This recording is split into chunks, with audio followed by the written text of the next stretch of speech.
Unaware she owns the company signing their $500 million deal, they poured wine on her. Red wine. A $3,000 bottle.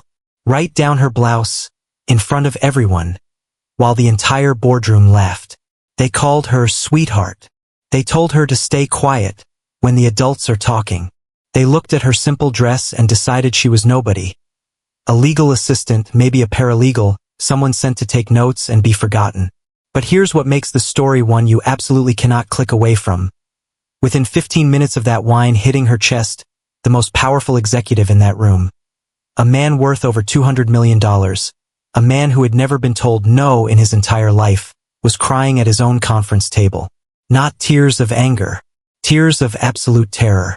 Because the woman he had just humiliated, she owned everything.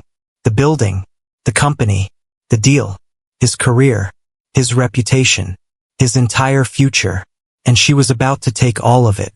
The wine stain was still wet on her blouse when she smiled and said 7 words that would be quoted in business schools, boardrooms, and courtrooms for years to come. What were those 7 words? They're coming. Promise.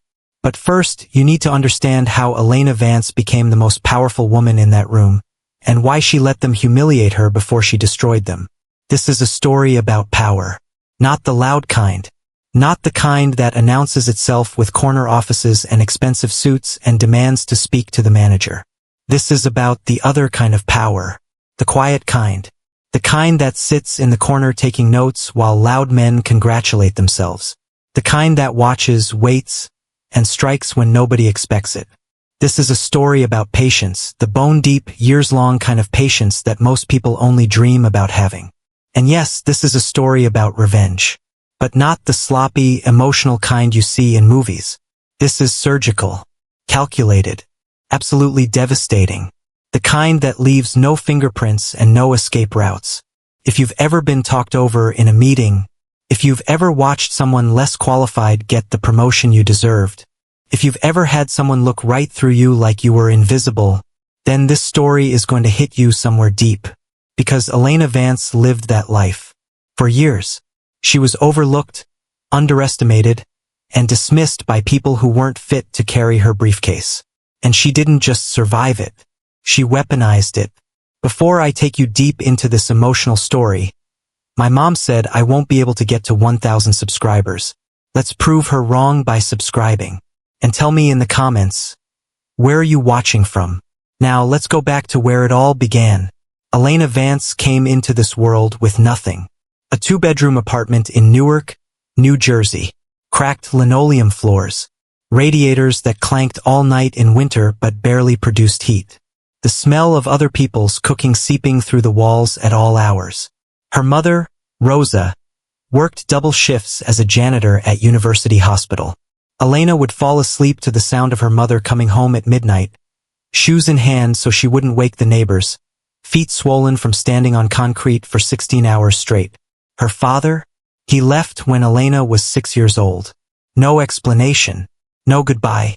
Just a note on the kitchen table that said, "I'm sorry," and an empty closet where his clothes used to be. Rosa never talked about him. Not once. When Elena asked questions, her mother would just shake her head and say, "Some men aren't meant to stay, Mija. We don't need him." And so Elena learned, before she could even multiply fractions, that the world doesn't owe you anything. That nobody is coming to save you. That if you want something in this life, you'd better be prepared to bleed for it. By 12 years old, Elena was doing her mother's taxes. Not because anyone taught her, but because she checked out books from the library and taught herself. She understood numbers in a way that felt almost supernatural. Patterns jumped out at her. Mistakes glowed like neon signs. By 15, while other kids were sneaking cigarettes and worrying about prom dates, Elena was reading the Wall Street Journal in the public library. Not because anyone told her to, but because she saw something in those pages that most people miss entirely. She saw the game. She saw how money really works.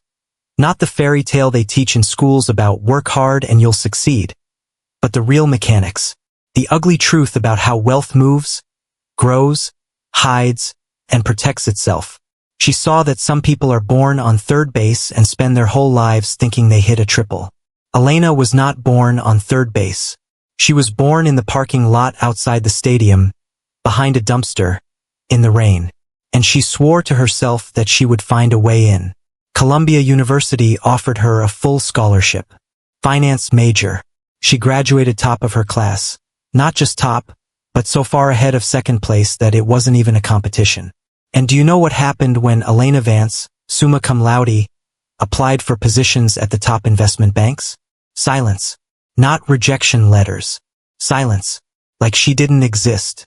She watched her classmates, the ones who'd spent 4 years partying, coasting on family connections, barely showing up to class, walk into six-figure positions like it was their birthright, like they were collecting something that had always belonged to them. Meanwhile, Elena sent out 127 applications. 127. She got 3 callbacks. 3. At one interview, the hiring manager, a man who couldn't have been more than 5 years older than her, actually leaned back in his chair and said, "You're impressive on paper, Elena. Really impressive. But I'm not sure you're the right fit for our culture." She knew exactly what that meant. She knew what culture he was talking about. But Elena didn't cry. She didn't argue. She just smiled politely, shook his hand, and walked out. And then she took a different path. She started at a small accounting firm, boring work, low pay, zero prestige. Then she moved to a medium-sized investment group. Then a larger hedge fund. Each step, she worked twice as hard as everyone around her. Arrived first, left last, took on projects nobody else wanted, solved problems nobody else could solve. And was she promoted? Sometimes. Eventually. Always after watching less qualified men leapfrog over her like she wasn't even there. But here's the thing about Elena Vance. The thing that separated her from everyone else who's ever been treated unfairly. She wasn't collecting resentment. She was collecting knowledge. Every deal she worked on, every contract she reviewed, every financial structure she analyzed, she was learning, studying, memorizing, building a mental library of how the wealthy really operate when they think nobody's watching. She learned where they hide their money. She learned the loopholes they exploit. She learned the silent agreements that keep the powerful in power and everyone else scrambling for scraps. And she learned how to wait. Because Elena understood something that most people never figure out. The long game always wins. Always. You just have to be patient enough to play it. Elena's mother died on a Tuesday in March. Breast cancer. Stage 4 by the time they caught it because Rosa Vance had never gone to the doctor. Couldn't afford to, even with the insurance from her hospital job. For years, she had ignored the warning signs. Worked through the pain. Taken extra shifts even when she could barely stand. And she never told Elena how bad it really was. By the time Elena found out, it was too late. 3 weeks. That's all they had. 3 weeks of hospital rooms and beeping machines and conversations that should have happened years earlier. Elena held her mother's hand on the last night. The room was dark except for the monitors. Rosa's breathing was shallow, uneven. "I'm so proud of you, Mija," Rosa whispered. "Everything I did was so you could have better." "I know, Mama. Don't be angry. At the world. At him." Elena knew who she meant. "I'm not angry, Mama." It was a lie. But it was a lie that Rosa needed to hear. Rosa smiled faintly, squeezed Elena's hand one last time, and then she was gone. Elena sat in that room for an hour after. Not crying. Not moving. Just sitting in the dark. Listening to the silence where her mother's breathing used to be. Something inside her shifted that night. The anger she had spent years burying. The frustration. The exhaustion. The cosmic unfairness of watching her mother work herself to death while billionaires complained about their tax rates. It all crystallized into something new. Something cold. Something focused. Something that would eventually reshape the entire corporate landscape. 3 weeks after the funeral, Elena received a letter. It was from a law firm she had never heard of. Hartley, Morrison and Associates. They requested her presence for the reading of a will. Elena almost threw it away. Her mother didn't have a will. Her mother barely had a savings account. This had to be some kind of scam. But something made her show up anyway. Maybe curiosity. Maybe grief. Maybe just the need to get out of her empty apartment. The law office was on the 40th floor of a building in Midtown Manhattan. The kind of building Elena had walked past 1,000 times but never entered. The kind of building that felt like it belonged to a different species. A young associate led her to a conference room where two senior partners were waiting. They were looking at her strangely, with a kind of nervous respect she had never experienced before. "Ms. Vance," the older partner said, "thank you for coming. This is an unusual situation." "I don't understand why I'm here," Elena said. "My mother didn't have." "This isn't about your mother." The partner slid a folder across the table. "This is about your father, Marcus Vance." Elena felt the room tilt. "My father abandoned us when I was 6 years old. I haven't heard from him in 25 years. We know." The partner's voice was gentle. "Ms. Vance, I'm sorry to inform you that Marcus Vance passed away 2 months ago, and you are the sole beneficiary of his estate." Elena stared at him. "I don't understand. Your father built something significant after he left. Real estate primarily, commercial properties, office buildings, developments across the country. He was very private about it, kept a low profile, but over 30 years, he accumulated considerable holdings." The partner opened the folder. "The total value of the estate, after taxes and outstanding obligations, is approximately $2.3 billion. The number hung in the air. $2.3 billion. Elena didn't react. Not outwardly.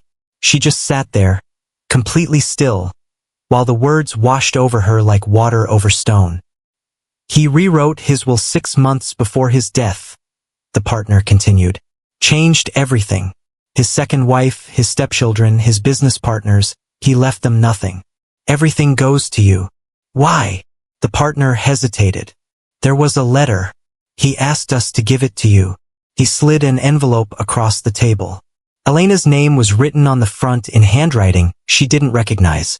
She didn't open it. Not there. She put it in her purse and stood up. "What do I need to sign?" Later that night, alone in her apartment, Elena finally opened the letter. It was 3 pages long, written by hand. The handwriting was shaky in places, like the author's hands had been trembling. She read it twice. Then she burned it. Whatever Marcus Vance had written, whatever explanation he had offered for walking away, for missing her entire life, for reappearing only after death in the form of a fortune, Elena never told anyone what it said. But she didn't cry. She didn't celebrate either. She just sat in the dark and thought about the irony. The cruel, cosmic irony that the man who had destroyed her mother's life, who had left them in poverty while he built an empire, had inadvertently made Elena one of the wealthiest women in America. Her mother had died working double shifts to pay for medications. Her father had died with $2.3 billion. It was almost funny. Almost. But here's what Elena did next that separated her from almost everyone who has ever come into unexpected wealth. She didn't announce it. She didn't buy a mansion. Didn't upgrade her apartment. Didn't quit her job. Didn't call anyone or post anything or change her life in any visible way.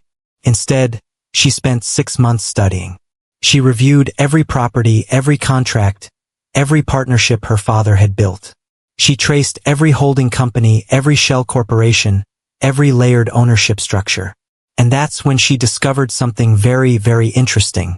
One of the holding companies she now controlled, a company called Meridian Trust Holdings, owned a 51% stake in a massive corporation called Ashford Sterling International. Ashford Sterling was a giant. $4 billion in annual revenue. Offices in 12 countries. Fingers in every industry from real estate to technology to pharmaceuticals. They were the silent investors behind some of the biggest deals in American business. And the executives who ran Ashford Sterling? They had absolutely no idea who their majority shareholder was. Marcus Vance had structured everything through so many layers of legal entities that the ownership was essentially invisible.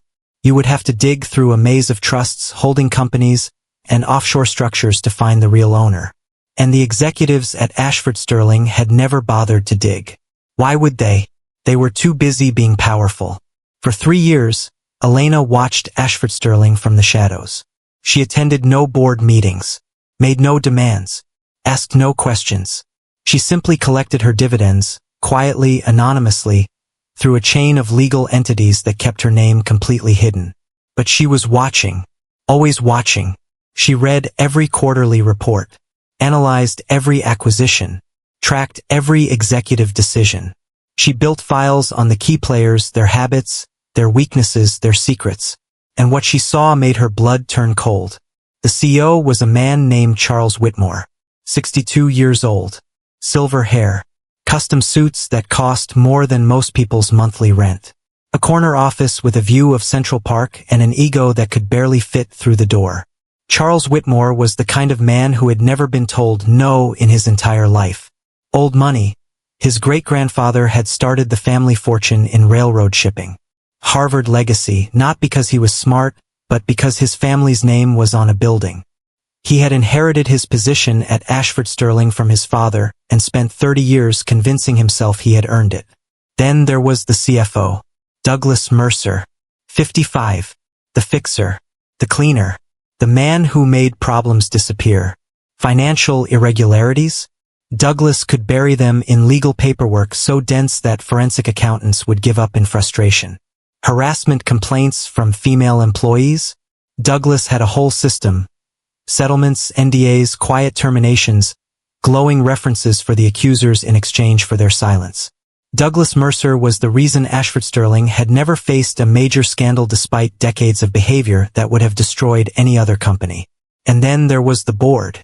8 men, all white, all over 50, all absolutely certain that they had earned every penny of their 8-figure compensation packages.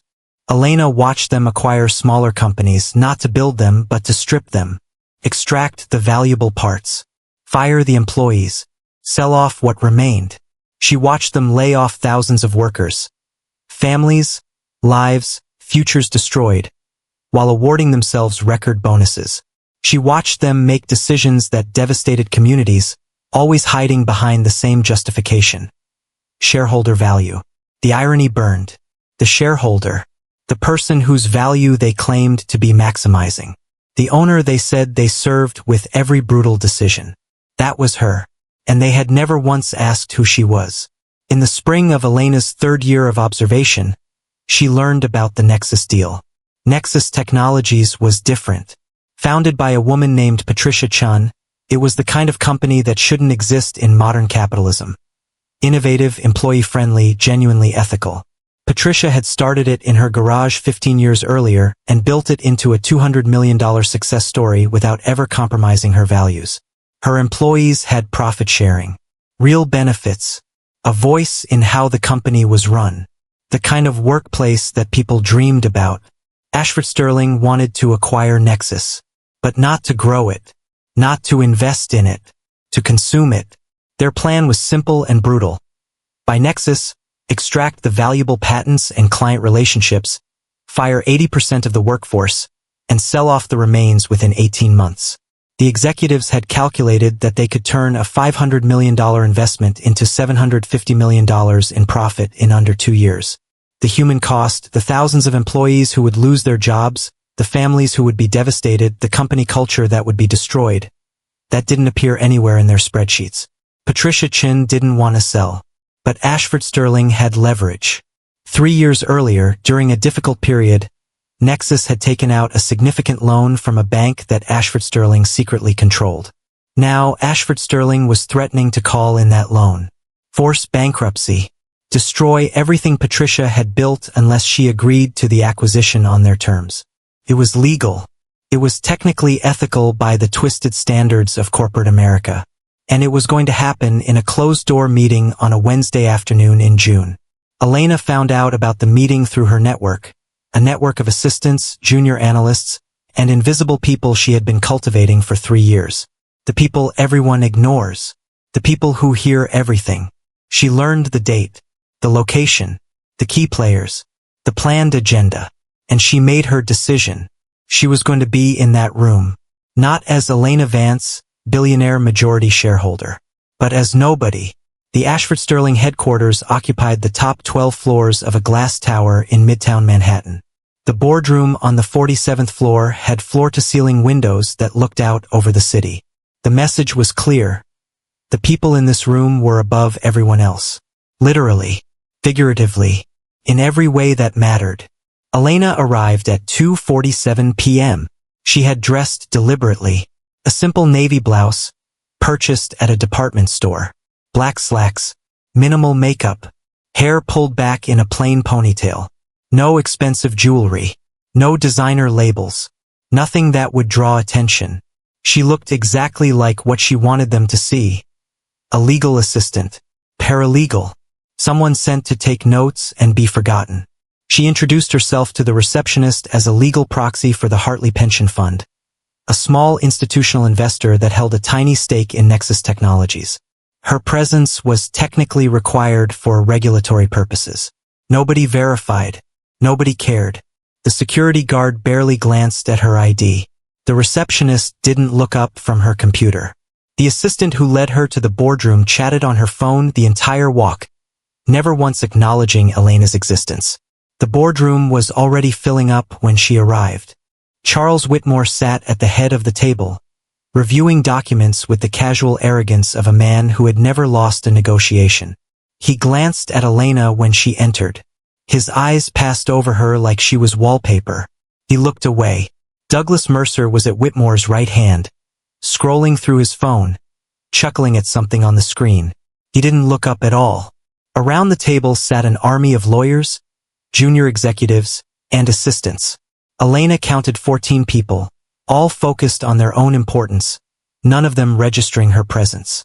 She took a chair against the wall, away from the main table, and opened her leather folder like she was preparing to take notes. And then Patricia Chen walked in. Elena had studied Patricia, researched her, admired her from a distance. This was a woman who had built something real in a world that rewarded exploitation over creation. A woman who had fought through a male-dominated industry without losing her soul. But the Patricia Chen who walked into that boardroom was not the confident entrepreneur from the magazine covers. She looked exhausted, dark circles under her eyes, shoulders slightly hunched, the posture of someone who had been fighting a losing battle for too long. She sat down across from Charles Whitmore, and Elena saw something she recognized. Defeat. Patricia had already lost. She just didn't know it yet. Patricia. Charles Whitmore's voice dripped with false warmth. So glad you could make it. Can we get you anything? Water? Coffee? Let's just get started, Patricia said quietly. Charles smiled. The smile of a predator who knows his prey can't escape. Of course. Let's. The meeting was a slaughter. For 2 hours, Elena sat in her corner and watched Ashford Sterling systematically dismantle Patricia Chen. Every argument Patricia made, they had a counter. Every concession she offered, they demanded more. Every attempt to protect her employees, to negotiate better severance terms, to preserve benefits, to keep key people employed, was dismissed with cold efficiency. Charles Whitmore was patronizing. He called Patricia dear 3 times. He explained concepts she clearly already understood, slowly, like she was a child. But Douglas Mercer was worse. He interrupted constantly, talked over Patricia mid-sentence. At one point, when Patricia tried to negotiate a retention bonus for her senior engineers, Douglas actually laughed. A real laugh, loud and dismissive. Patricia, he said, shaking his head. This isn't a charity. The market is strong. Your engineers can find other jobs. Maybe they should have worked for a company that knew how to stay solvent. Elena's hands tightened on her folder. She watched Patricia's face, watched the fight drain out of her in real time.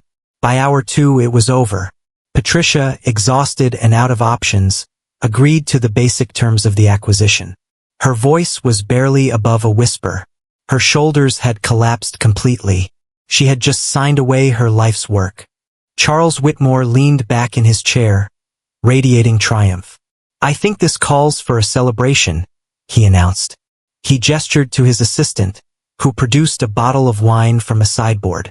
Not just any wine, a $3,000 bottle of Chateau Margaux, specifically selected to display wealth. Glasses were poured, filled, raised. The executives toasted themselves. To another successful acquisition, Charles said, grinning. To shareholder value, Douglas added. They clinked glasses, drank, laughed. Patricia Chun sat frozen, watching the celebration of her defeat. And that's when Elena spoke. Excuse me. The room went quiet. Heads turned toward the corner. Toward the woman no one had noticed for 2 hours. Elena's voice was calm, measured, perfectly professional. I have a question about paragraph 14, subsection C. The liability clauses seem inconsistent with standard acquisition protocol. Charles Whitmore stared at her with genuine confusion. His expression said he had completely forgotten she was in the room. I'm sorry, he said slowly. Who are you again? Elena. I'm here representing the Hartley Pension Fund. We hold a small stake in Nexus, and I just want to ensure. A small stake. Douglas Mercer interrupted, swirling his wine. How small exactly? 0.3%. The room erupted in laughter. Real laughter. The kind that comes from genuine amusement at someone else's insignificance. 0.3%? Douglas repeated, shaking his head with exaggerated disbelief. Sweetheart, do you understand what kind of meeting this is? This is a $500 million deal. Your little pension fund could be bought with what we spent on this wine. I understand the scale, Elena replied calmly. But fiduciary responsibility requires. Fiduciary responsibility. Charles Whitmore cut her off, his voice hardening. Let me explain something to you, dear. You are in this room as a courtesy. A legal formality. Nothing more. Your opinion means nothing. Your questions mean nothing. And frankly, your presence is becoming an annoyance. Elena didn't flinch. I apologize if I've overstepped. But the clause I mentioned could create liability issues that... Oh my God! Douglas Mercer stood up. He grabbed the wine bottle, the $3,000 bottle still half full, and walked toward Elena's corner. The room watched with a mixture of horror and amusement. Nobody moved to stop him. You want to know about liability? Douglas asked, his voice mocking. Here's some liability for you. And then he tipped the bottle. Red wine poured down Elena's blouse. It soaked through the fabric instantly, spreading dark against the navy blue, splashing onto her slacks, dripping onto the carpet. The room gasped, and then they laughed. Charles Whitmore covered his mouth, barely containing his amusement. The lawyers shifted uncomfortably but said nothing. One of the junior executives actually took out his phone, ready to capture the aftermath. Patricia Chin watched in frozen horror. Oops, Douglas said, without a trace of sincerity. Looks like you've got a stain. Maybe next time you'll know to stay quiet when the adults are talking. Elena looked down at her ruined blouse. The wine was still spreading, still dripping. Her clothes were destroyed. The entire room was staring at her, waiting for her to cry, to apologize, to flee in humiliation. And then, slowly, Elena looked up, and she smiled. The smile stopped the laughter dead. It wasn't a nervous smile, wasn't an embarrassed smile. It was the smile of someone who had been waiting a very, very long time for this moment. Douglas Mercer's grin faltered. Charles Whitmore leaned forward, suddenly uncertain. Patricia Chen, watching from across the table, saw something change in Elena's eyes. Something that made the hair on the back of her neck stand up. Mr. Whitmore, Elena said, her voice still perfectly calm, still perfectly measured. I believe there's been a misunderstanding about my presence here today. She reached into her leather folder, the one everyone had assumed contained nothing but blank paper, and withdrew a document. A misunderstanding? Douglas scoffed, but his voice wavered. What misunderstanding? Elena walked to the conference table. Wine still dripped from her blouse, left a trail of red dots on the marble floor. She placed the document in front of Charles Whitmore. I'm not here representing the Hartley Pension Fund.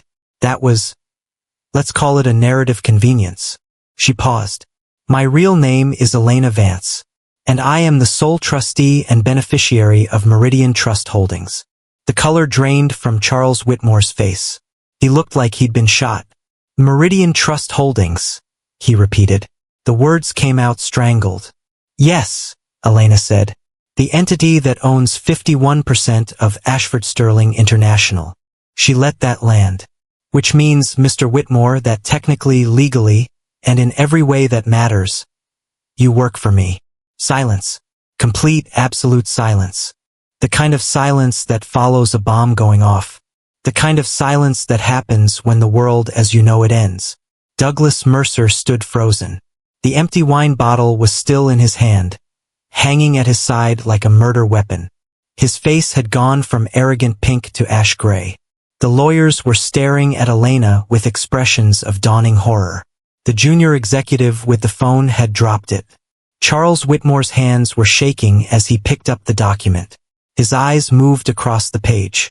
His lips moved slightly, reading words he clearly wished weren't there. This can't be right, he stammered. We would have known. The board conducts due diligence. We have protocols. We would have. You didn't dig deep enough, Elena said simply. You never do. You were too busy being important to notice who was actually paying your salaries. She began to walk slowly around the conference table. Every eye followed her. Wine still dripping. Every step deliberate. 3 years, she continued. I've been watching this company for 3 years. I've seen every decision you've made. Every bonus you've awarded yourselves. Every employee you've fired to boost quarterly numbers. Every life you've destroyed in the name of shareholder value. She stopped in front of Douglas Mercer. He looked like he might vomit. And do you want to know the funniest part? She asked. You kept saying you were doing it for the shareholders, for the owners, for people like me, but you never once asked who the owner actually was. Douglas opened his mouth to speak. Nothing came out. Elena turned to face Patricia Chin. Patricia's expression had transformed completely. The defeat was gone. In its place was something like wonder, something like hope. Ms. Chun, Elena said gently, I want you to know that this acquisition is not going to proceed as these gentlemen intended. Patricia's voice came out barely above a whisper. I don't understand what's happening.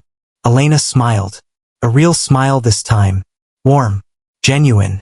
What's happening is that you just found a different kind of investor. The kind who believes in what you built. The kind who thinks your employees deserve better than being eliminated as redundancies.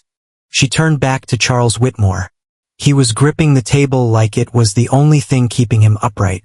Ms. Vance, he said, and his voice cracked on her name.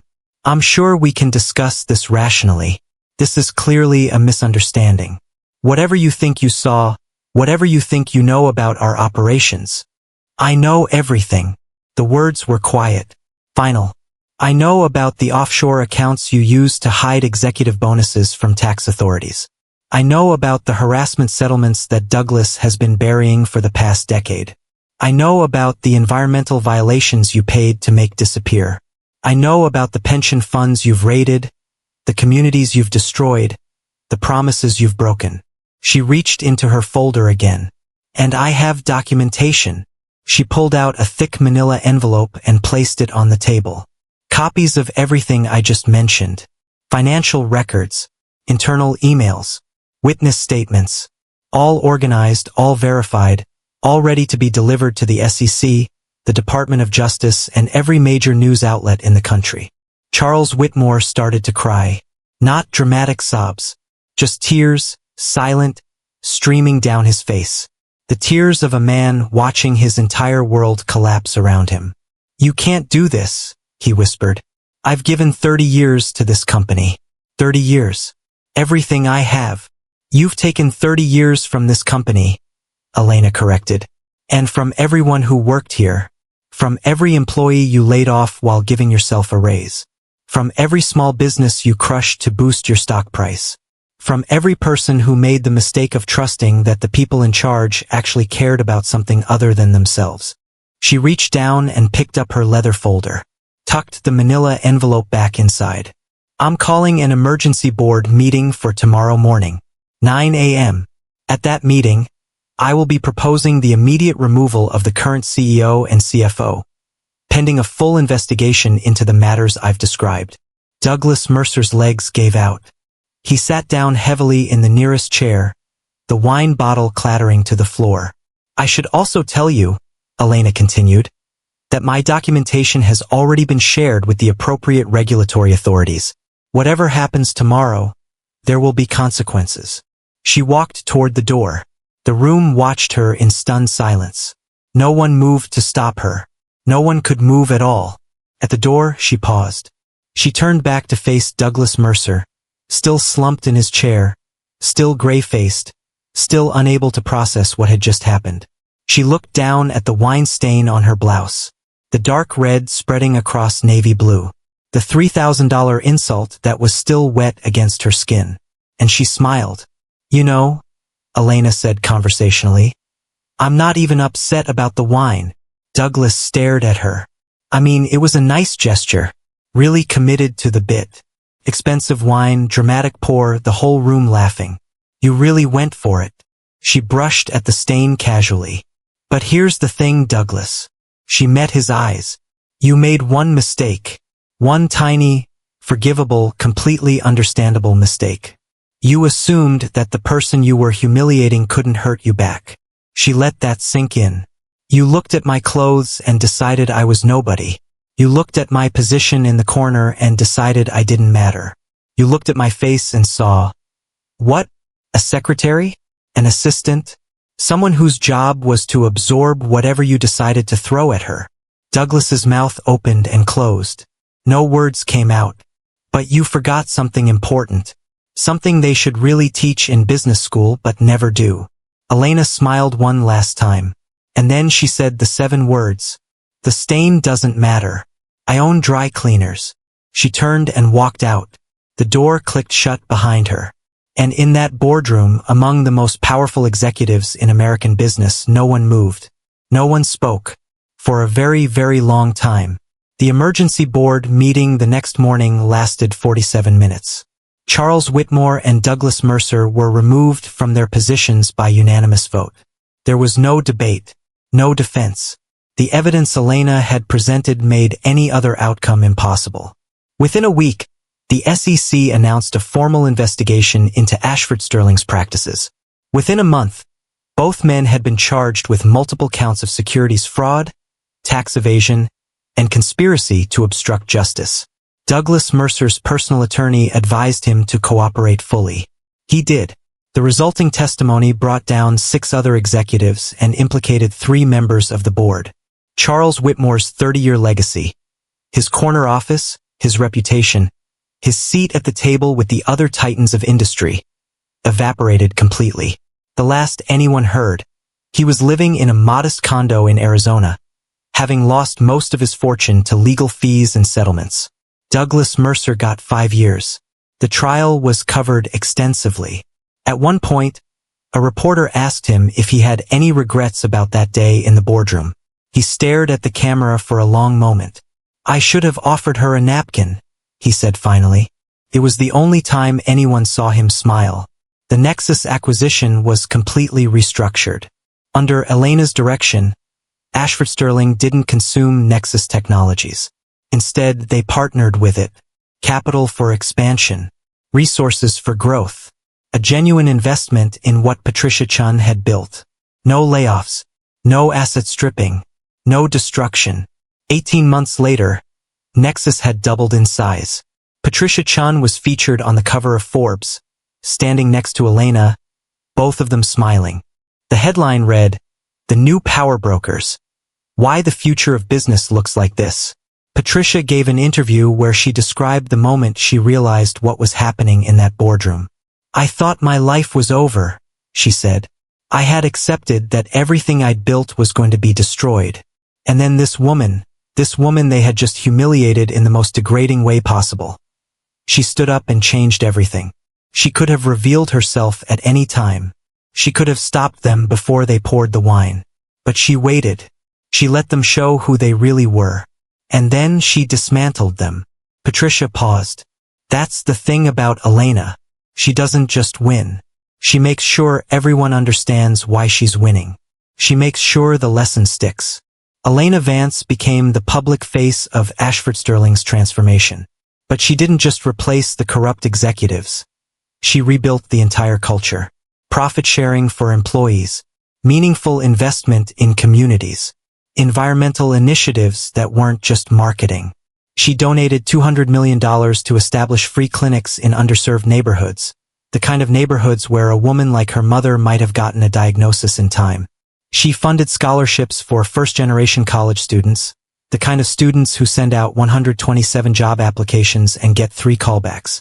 She created a foundation focused on corporate accountability, staffed by whistleblowers, forensic accountants, and investigators whose entire job was to find executives like Charles Whitmore and Douglas Mercer before they destroyed too many lives. The business press didn't know what to do with her. This wasn't how things were supposed to work. The rich were supposed to protect each other. Power was supposed to stay with power. You weren't supposed to infiltrate a boardroom, let yourself be humiliated, and then reveal that you owned the whole company. That wasn't in the playbook. But Elena Vance had written a new playbook.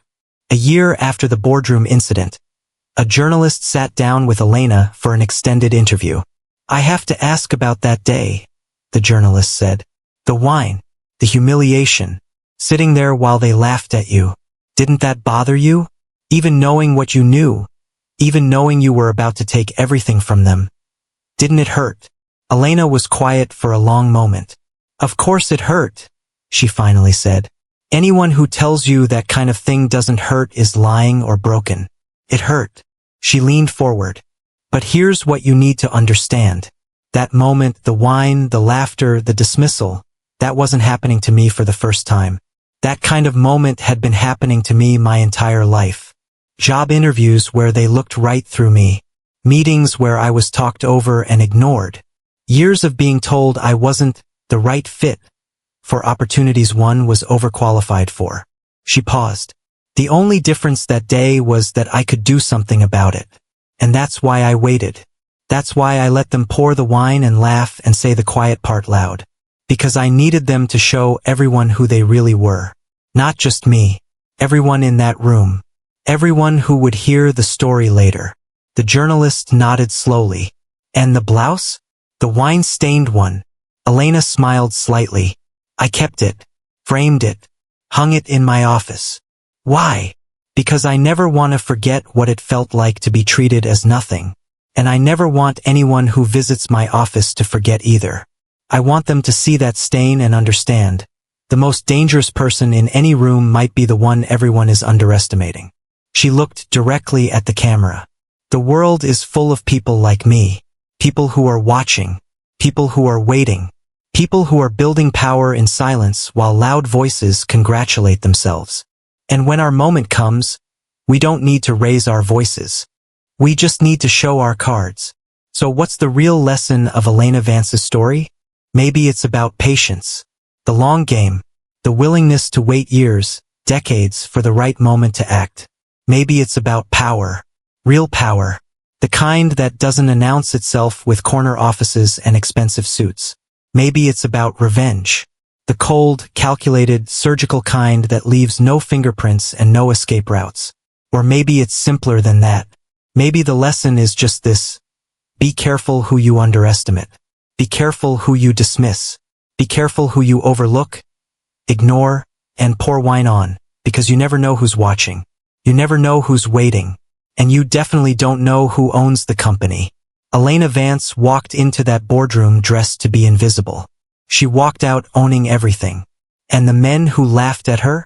They're still paying the price. They'll be paying it for the rest of their lives. If this story moved you, if you felt something when Elena revealed who she really was, drop a comment below. Tell me, have you ever been underestimated? Have you ever been dismissed by someone who didn't know what you were capable of? Have you ever sat quietly while someone counted you out, knowing something they didn't know? I want to hear your stories. Because here's the truth. Most of us will never have $2.3 billion dropped into our laps. Most of us will never get that kind of dramatic, poetic justice. But that doesn't mean we're powerless. Every single day we get to choose how we respond to the people who underestimate us. We get to choose whether we're building something: knowledge, skills, connections, plans, while they're busy being loud. We get to choose to play the long game. And if you're playing that game right now, if you're watching, waiting, building in silence, then this story is for you. Hit that subscribe button. My mom still doesn't believe we can hit 1,000 subscribers. Let's prove her wrong. Let's prove all of them wrong. Share this video with someone who needs to hear it. Someone who's been overlooked. Someone who's been dismissed. Someone who's in the middle of their silent chapter, waiting for their moment. Their moment is coming. And when it does, the stain won't matter. They'll own the dry cleaners.